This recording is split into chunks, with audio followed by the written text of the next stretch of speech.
Ang Baguio City naghahanda na para sa ika-30 selebrasyon ng Panagbenga o Panagbanga Festival. Kasama natin sa balita si Idol Gilbert Bermudez ng IFM Baguio.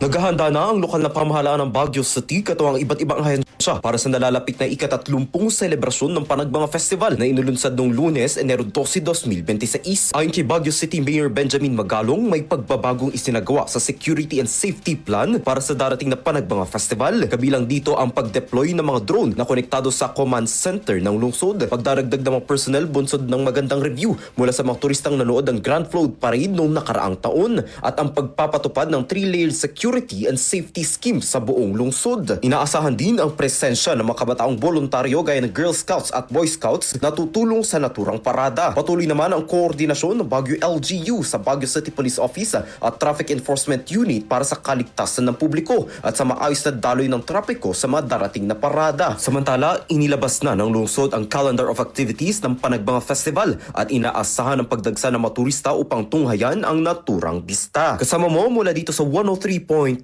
IFM Baguio, ito si Idol Gilbert Bermudez, Tatak RMN.